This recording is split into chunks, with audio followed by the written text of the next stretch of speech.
نحمده ونصلي على رسوله الكريم اما بعد فاعوذ بالله من الشيطان الرجيم بسم الله الرحمن الرحيم اللهم صل على سيدنا محمد وآله وصحبه وسلم۔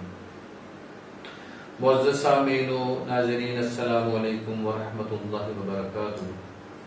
نبی اکرم صلی اللہ علیہ وسلم ارشاد فرماتے ہیں، صدقہ اللہ رب العزت کے غصے کو ٹھنڈا کرتا ہے، صدقہ آنے والی بلاؤں کو ٹالتا ہے، صدقہ بری موت سے بچاتا ہے، صدقہ 70 بیماریوں کا علاج ہے۔ پھر فرمایا اپنے بیماروں کا علاج صدقے سے کرو۔ اگر گھر میں کوئی تنگ دستی آ گئی ہے تو صدقہ کرو، اللہ کریم خوشحالی لے آئے گا۔ تو صدقہ چھپا کر کرنا چاہیے، مخفی طریقے سے کرنا چاہیے۔ دائیں ہاتھ سے ہم صدقہ کریں، بائیں ہاتھ کو بھی علم نہ ہو۔ تو صدقہ کرنے سے اللہ کریم بلائیں ٹالتا ہے۔ حضرت عیسیٰ علیہ السلام کے زمانہ مبارک میں آپ کا گزر ایک بستی سے ہوا۔ بستی کے زیادہ تر لوگ غریب تھے، تو حضرت عیسیٰ علیہ السلام سے شکایت کرنے لگے، یا نبی اللہ، ہمارے اس قصبے میں ایک دھوبی رہتا ہے، ہم اس کی شرارتوں سے بڑا تنگ ہیں، پریشان کرتا ہے، وہ ہمارے کپڑے لے جاتا ہے، کپڑے پھاڑ ڈالتا ہے، کپڑے واپس بھی نہیں کرتا، تو آپ اس کے لیے بد دعا کریں، ہم اس کی شرارتوں سے بچ جائیں۔ تو حضرت عیسیٰ علیہ السلام نے اس کے حق میں بد دعا کی کہ یہ واپس نہ لوٹ کے آئے۔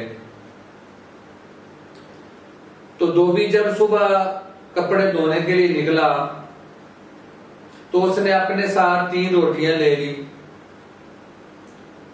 جب وہ کپڑے دھونے کے لیے جا رہا تھا تو پہاڑ کے غار سے ایک آدمی باہر آیا۔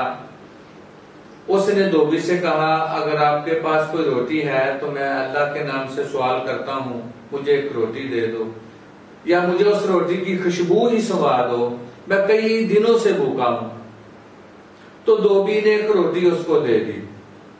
اس اللہ کے بندے نے جو غار سے باہر آیا تھا، روٹی کو کھا کر اس نے دعا دی، اللہ تیرے سارے گناہ معاف فرما دے اور اللہ تیرے دل کو پاک کر دے۔ دھوبی نے جب یہ دعا سنی، اس نے خوشی سے دوسری روٹی بھی دے دی۔ اس اللہ کے بندے نے پھر دعا دی، اللہ تیرے اگلے پچھلے سارے گناہ معاف فرما دے اور اللہ زمینی آسمانی آفات سے آپ کو بچائے۔ دھوبی اور زیادہ خوش ہوا، اس نے تیسری روٹی بھی دے دی۔ اس اللہ کے نیک بندے نے پھر دعا کی، اللہ جنت میں تیرا بہترین محل بنا دے۔ اب ادھر گاؤں والوں کا گمان تھا، خیال تھا کہ اب دھوبی واپس گھر نہیں آئے گا، اس کی میت ہی آئے گی۔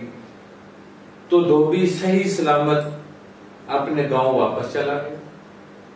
تو گاؤں کے لوگوں نے حضرت عیسیٰ علیہ السلام سے شکایت کی، یا نبی اللہ، یہ تو پھر صحیح سلامت واپس آ گیا ہے۔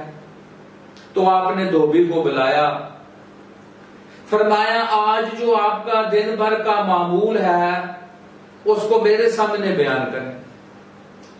دھوبی نے وہ سارے دن والا قصہ، روٹیاں دینے والا سارا حضرت عیسیٰ علیہ السلام کو بتایا۔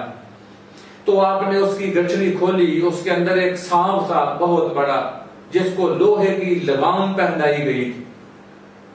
تو حضرت عیسیٰ علیہ السلام سانپ سے مخاطب ہوئے کہ کیا اللہ نے آپ کو مامور کیا ہے دھوبی کو ڈانگ مارنے کے لیے؟ تو سانپ نے کہا، اللہ نے مجھے مامور کیا تھا دھوبی کو ڈانگ مارنے کے لیے۔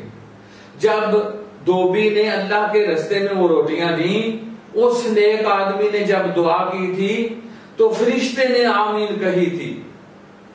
تو اللہ کریم نے ایک فرشتے کو مامور کیا، جلدی جاؤ اس سانپ کے منہ میں لوہے کی لگام ڈالو، وہ دھوبی کو ڈنگ نہ مارے۔ اللہ اکبر۔ تو یہ ایک سچا واقعہ ہے۔ کہ صدقہ دینے سے اللہ کریم آئی ہوئی بلا کو بھی ٹال دیتے ہیں. صدقہ بری موت سے بچاتا ہے.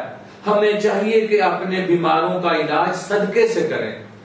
اگر گھر میں کوئی حالات تنگ ہو چکے ہوں، محتاجی آ چکی ہو، تو صدقہ دینا چاہیے اپنے ہاتھوں سے چھپا کر، تو انشاءاللہ خوشحالی آ جائے گی. نبی اکرم صلی اللہ علیہ وسلم ارشاد فرماتے ہیں اللہ اس چہرے کو تر و تازہ رکھے جو میری بات سنے اور آگے لوگوں تک محبت سے پہنچا دے. وما علینا الا البلاغ المبین.